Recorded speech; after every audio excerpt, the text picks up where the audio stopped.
Here's a run recovery that I'm personally going to do, mainly because I haven't run in 15 months and finally went for a track workout yesterday. I feel ripe. So a couple things. One, I started with about 7 minutes on my ski erg, but if you go for a light walk or any other light cardio activity just to get your heart rate up, that's going to help prime you for this stretch session. So the run recovery is going to be a combination of dynamic mobility and then some static stretching. What we want to do, loosen up, create some space through the joints, and then we're going to hold them statically, do some active holds as well. So if you're new to running or if you're just looking for a quick routine, follow along. First part, let's get down on your butt. We're gonna go hip wipers over and back, nice and easy. For those of you that follow my other active recovery sessions, you know that this is my go-to, loosening up the hips and the back. And this is where we want to start. When the back gets loosened up, then the hips can also loosen up, and vice versa. 4, 3, 2, and 1. I'm going to go into a figure 4 position. I want to reach, palm is up, and then I want to come back up to center. What I'm going to do is with my arm that's supporting myself upright, I'm going to gradually work myself a little bit more vertical. So you're going to tend to lean away if you're tighter, and then as you loosen up, you get vertical. So I'm going to reach, palm is up, come back to the top, and get a little bit more vertical. Getting a little bit of a active pigeon stretch here. And again, it's important. I've done just under 10 minutes of light cardio just to get a little bit warmer, and that means that I'm going to be able to get into these positions a little bit easier than had I not done that. But it's not to say that if you don't do it that you can't get into these positions. You just take a little bit longer to warm up. 2 and 1. Okay, from this position, I'm going to walk my hands back. I want to get some rotation and walk my hands to the front. Feel that stretch. Hip, walking back, and then 1 more to the front. Okay, we're going to go some external rotation here. So I want to sink down, and then I'm going to come on to the other side. Figure 4 position here as well. I'm going to reach, and come back up, cinch or scooch that arm a little bit closer, reach, palm is up. Breathing in through the nose and out through the mouth.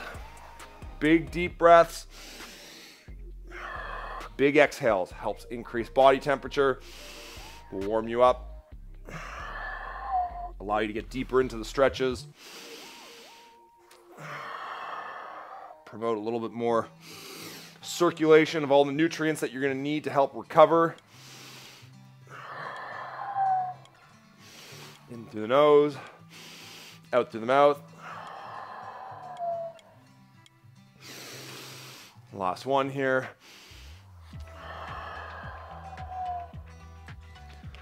Up, let's walk the hands back, and then walk the hands forwards.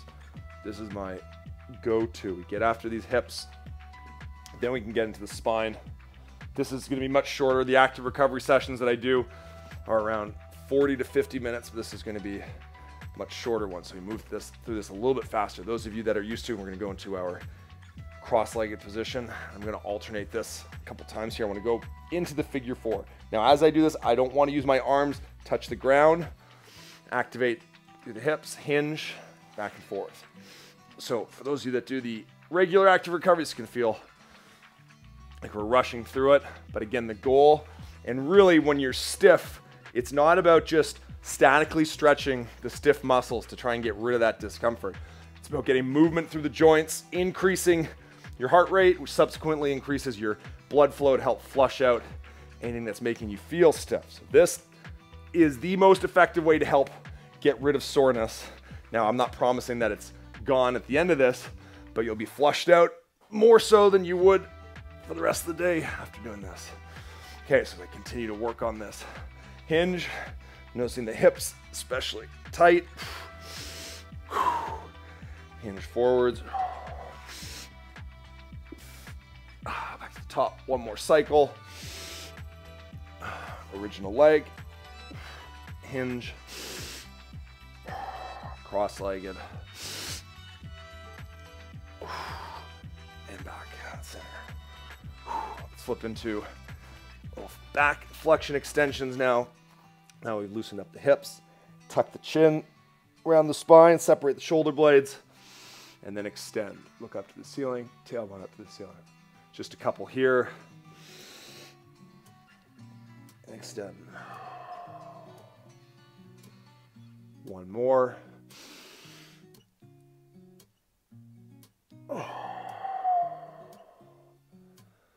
All right, fingers out, thumbs forwards, drop the knees, or drop the hips down over top of the knees from side to side. Target the back. Different angle here. 6, 5, 4, 3, 2, 1. Straight arm, T-spine rotations. Hands into the shoulders, reach up. Hands under the shoulders, reach up, looking up to the fingers as you rotate. 10, 9, 8, 6, 5, 4, 3, 2, and 1. Child's pose, rock here, so sink the butt down to the heels. Point the toes. We want to start to think about the shins. Get a little bit tighter in your shins, whether it's shin splints or just your tib anterior and other musculature. Stabilizing the ankle. This is often a painful or at least uncomfortable position, so the rock helps move some of that pressure left to right so you're not holding it on one side the whole time until it loosens up. Walking my fingers forwards, sinking the butt down, palms on the ground here, and then I'm going to pull my hips forwards to a cobra-esque position, fingers out. Again, toes pointed. Want those hips to sink. Let my shoulders just relax here. Get some gentle, unloaded extension in through the spine. Couple breaths in through the nose, out through the mouth. One more breath. And then we're going to push up into a down dog. Pedal out. Heels. Feel stretch in the calf. Calves, soleus. Pressing down. Alternate looking underneath the armpit. So the heel that goes down, look under that armpit. Press the opposite hand into the ground. There's 6, 5, 4, 3, 2, 1, and then back down. All right, so a little bit into the quads now. We want to do here similar 40 or figure 4 position, but I want to go down onto the forearm, and I want to focus on this back leg. So I've got my 90-90 position here in the front, and then I'm going to pull the heel to the butt at the back and try and get my knee as far back as possible. So I should feel a little bit of tension now through the quads. And what I want to do here is I'm going to thread the needle or bring my arm down underneath, and then I want to reach up and back. And you're going to notice that stretch in the quad when you go to thread the needle. Inhale down here, exhale up to the ceiling. Inhale down.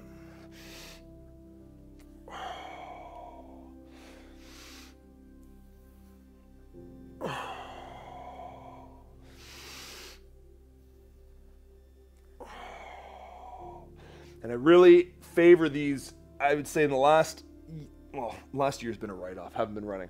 But when I was running the year before, really started to move into more rotation bias stretches. So even though we're getting our hip flexors, quads a little bit here, we introduce this rotation. And if you think about running, like we're constantly, you're either preventing rotation or you've got micro rotations. And if you can't move through the hips or the spine, you're blocked from being able to rotate, and then this is where you can develop imbalances, overuse injuries, one hip hurts more than the other, etc., etc. Found this really helps loosen up to the full body in one. It's not that everything needs to be, let's go on the other side, rotation biased, but this one will be heavily rotation biased. Heel to the butt. forearm down on the ground. Think about pushing the hips forwards. And inhale down. You'll notice now as you go to this side how much tighter it feels, but you will loosen up.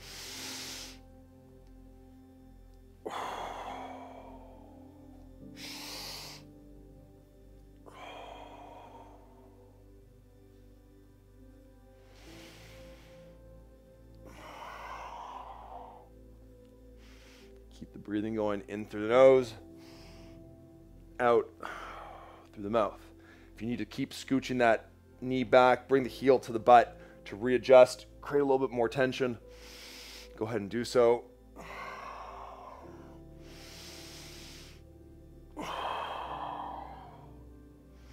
This side's definitely a little bit tighter, or just in general, I don't rotate as much here. So I will, even though I'll count and try and keep it as even as possible, I will stay a little bit longer on sides that are a little bit stiffer. So if you find that I'm going a little bit longer on a side that is more limber for you, you can hop over to the other side and go back into it. Another 3, 2, and 1. Coming back up, center. Okay, a little hamstring activation here. So we're gonna get legs are straight. Okay, I want you to try and keep your back straight so you can put your hands, fists behind you. Keep the chest up nice and high. Drop the knees down, pull the toes up to the shins, and I'm going to push one foot forward, pull the other hip back. So I'm rotating through the hip. Try and keep the back straight. Hip shift. It's going to prime us for our airplanes. Over and back, pull those toes, the shins. If you find that you can't get your heels because they're stuck on the ground, just pull the toes up and get a little bit of a rotation through the spine. Okay, and then from here, I'm going to gently rock. I'm going left and right. Rocking, notice how I'm keeping the toes up to the shins. It's going to help keep the hamstrings, calves activated. And all we're doing here is we're sort of shaking out the posterior chain as opposed to just going into a static stretch, right, and forcing that stretch right off the bat. This gentle little shake here allows us to slowly get into the position. Okay, a small amount of movement to loosen up. So it's sort of in between a, let's say, a dynamic stretch and a static stretch. Find this approach more gradual to increasing the length of the muscle and preparing it for stretches. Another 4, 3, 2, and 1. Okay, we're going to stand up here. We're going to go into some hip airplanes. Now I hold on to, you can hold on to anything here. Hold on to the wall, something to support your body weight. We want to hinge first. So the important part here, and if you haven't done these before, or you're unsure if you're doing them properly, watch me for the first couple. I want to load up the hamstring. I'm hinging with my chest down. I want to feel that stretch in through not just the hamstrings, but in through the glutes. And then I want to close the hip. And when I close the hip, and maybe I'll show you the opposite. This is opening the hip. But when I close the hip, I'm going to feel the stretch down the outside of the hip. I want to load that up, feel that tension in the back of the leg. My back is straight. My torso is almost parallel to the ground. I'm going to hold on for balance, and then I'm going to open the hip up as high as I can, and then come back down and close the hip, all while maintaining this parallel torso to the floor. So my goal here is to work on stacking the hip over top, and what you can't do is stack the hip up by lifting the top leg. It's about rotating through the planted foot's hip. I'm going to open up and close. Feel that stretch when you close. Open up and close. Might get a couple pops for those of you who haven't done this before or don't do it enough. And even if you don't get pops, that's fine, but allowing this hip to move through this range of motion, again, we create some space, avoid it from getting blocked. Okay, blocking and not being able to move freely, and obviously there are limits, but we don't want to go to a full range of motion when we're running. But we certainly don't want to be blocked because we're too tight. So the rotation, or whether that's through the hips, spine, T-spine, 2, you do this properly, and 1, you feel your glutes start to burn a little bit here. shaking it out, and then on to the other side. One way you know you've loosened up is when we go to the other side, you notice how tight it is right off the bat. It's not necessarily that the other side is tighter, although it can be in general. It's just you begin to loosen up quite a bit. Okay, so I'm finding my tension point here. I can adjust my foot. Back is straight. Close the hip and open the hip. Find that closed position where I can feel the stretch. Load it up the hip.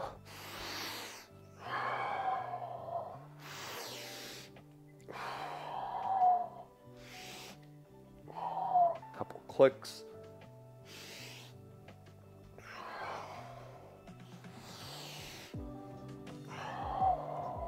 Breathing going.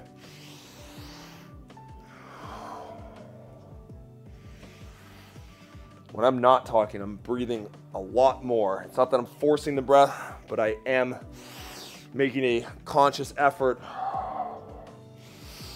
to be vocal with it, to help increase blood flow.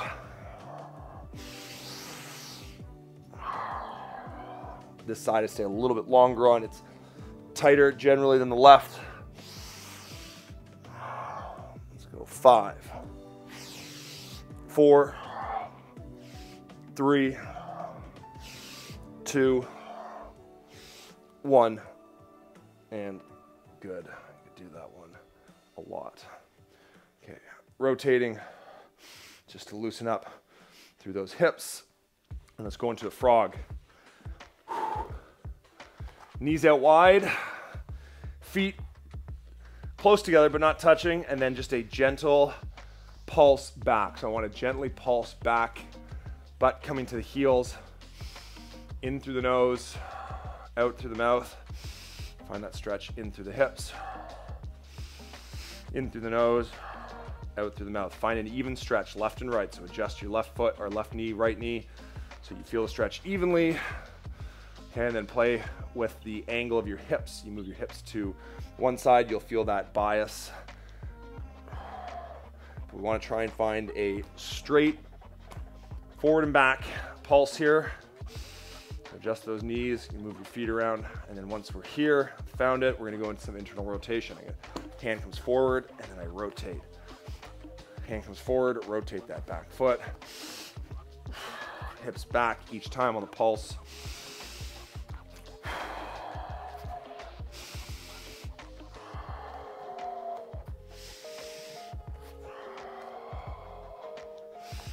Butt back, rotate, 2, 1, and good. Gonna go a little hip and hamstring, extend one leg out, sink the hip down and back, down and back. Butt down the heel, rotate on that heel, 4, 3, 2, and 1. Other side. Sink back.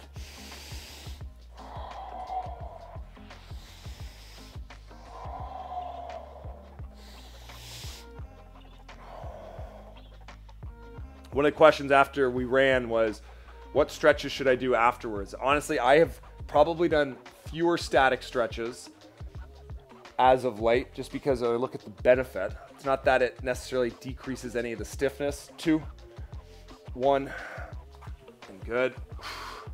But for me, it's what's going to help me recover fastest. And movement is always going to help. Obviously, we're doing some light movement here.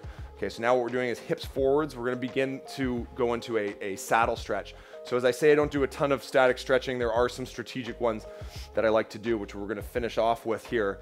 And after a workout, push those hips forward, squeeze the glutes, and then just lean back a little bit. Feel the tops of your feet getting stretched out a little bit.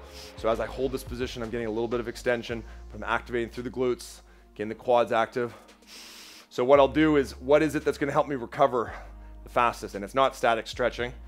Okay, I like to maybe hold them for a few seconds after the run, but then move, try to loosen up. And then it's hydration, sleep, and when you get up the next day, movement. First thing, try not to sit around, movement. It doesn't mean that stretches don't feel good. Okay, so quads are getting a little bit more tired now. I'm leaning back, loading up, come back to the top, shaking it out, and we're gonna go into a saddle here. So if you need to get the tops of your feet, this is just my experience with it. Okay, you'll be more comfortable if you've got something underneath the feet, but you don't need to have it there. I'm gonna sink back, butt onto the heels. I'm gonna rock a little bit just to loosen up. So phase one, okay, or stage one here, pressing the hips up. And as you do this, if you feel like you can't get all the way down, that's fine. Make sure you get into whatever stage you're comfortable with. So stage one, hands are on the ground, I'm pressing the hips up.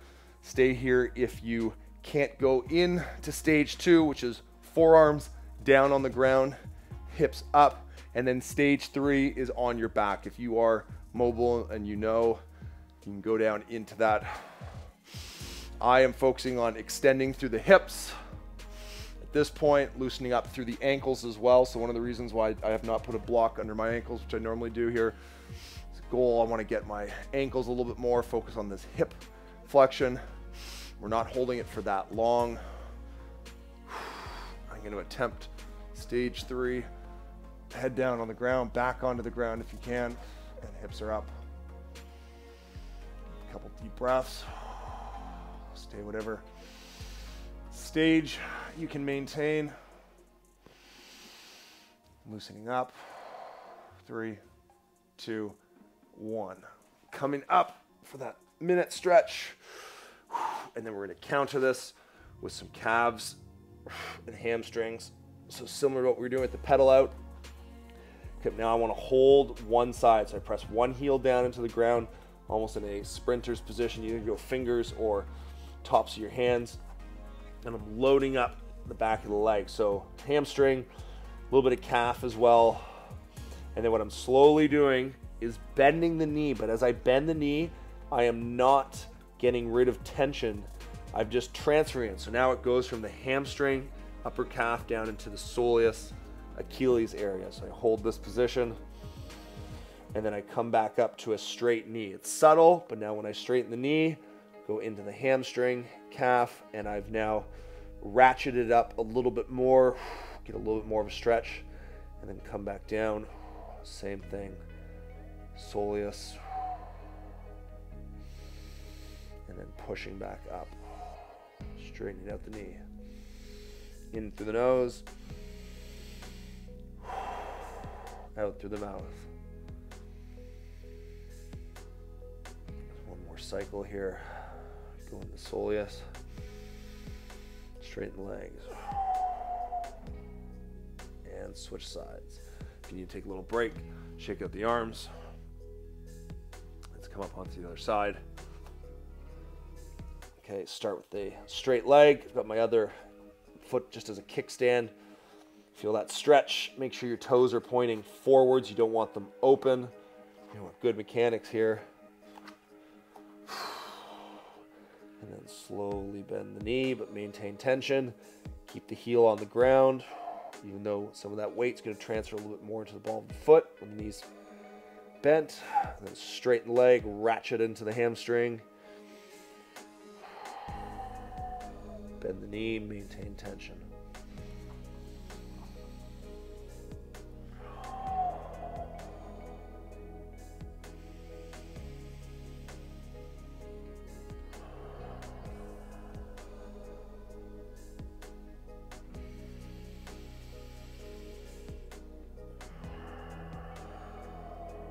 One more cycle.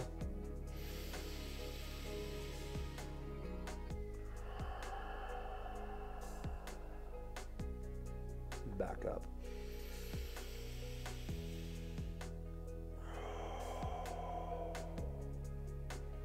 And down. The final. The world's greatest stretch. Actually, you know what? We're going to do two more. I just wanted to say world's greatest stretch because we are going to do it. I can feel now after doing that how much tighter the quads are. So we are going to use a wall again for support here.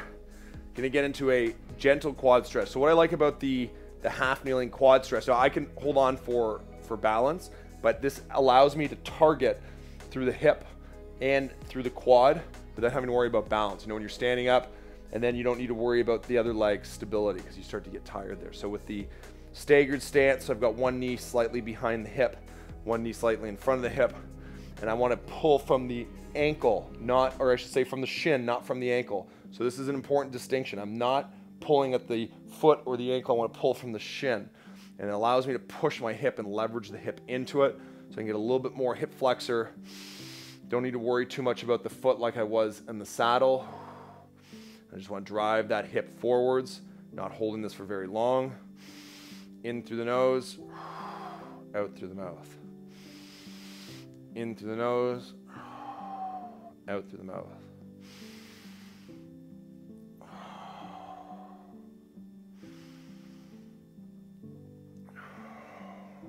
All right, other side. In through the nose, out through the mouth. In through the nose, and out through the mouth.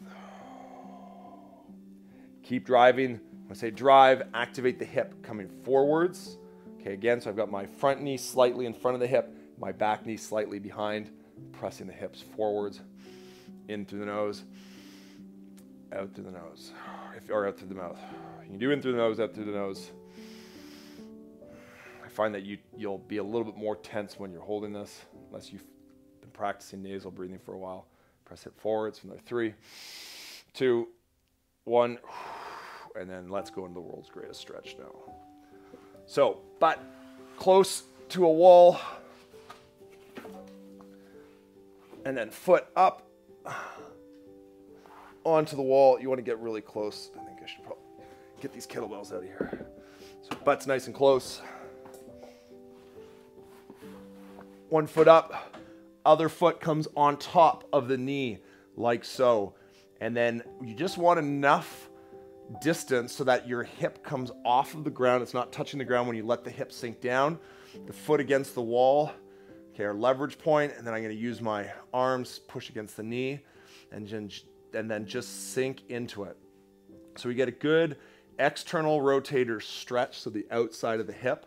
But the real benefit in this one is the traction we get in the spine, so the lower back just gets to lengthen a little bit here. No load, loosen it up. And there's no activation. This is as passive as things get. We're just wedging ourselves between the floor and the wall. Focus on your breath. In through the nose, out through the mouth.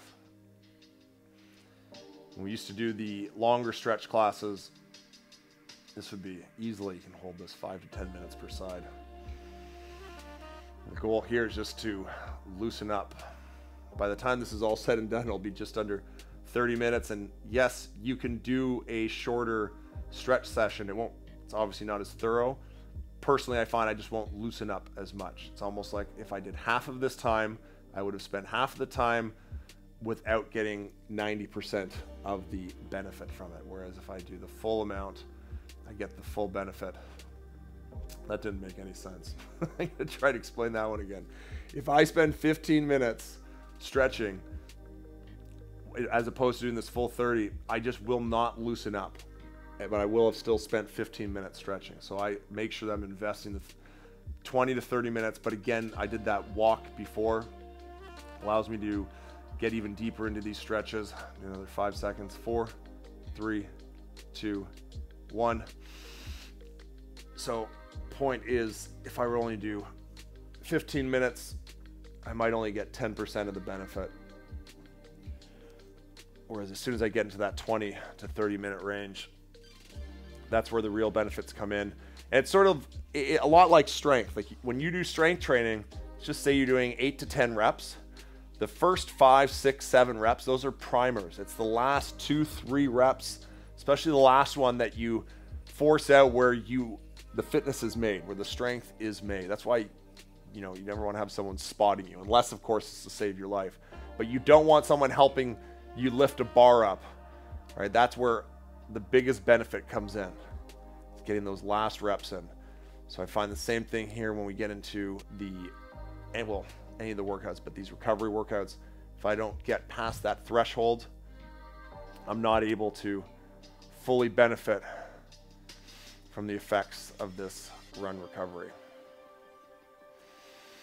If you need to scooch your butt forwards because you feel your hip is on the ground, you can do so, but as long as it's just slightly off the ground, That's fine. I'm getting now, after holding this for 30 seconds, have really loosened up and feel the stretch sort of shift into the side of the hip.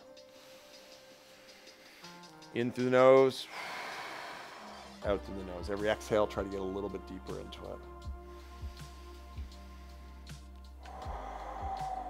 In through the nose, out through the nose.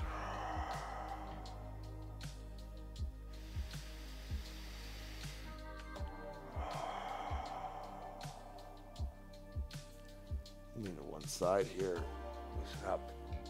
Another 4, 3, 2, 1.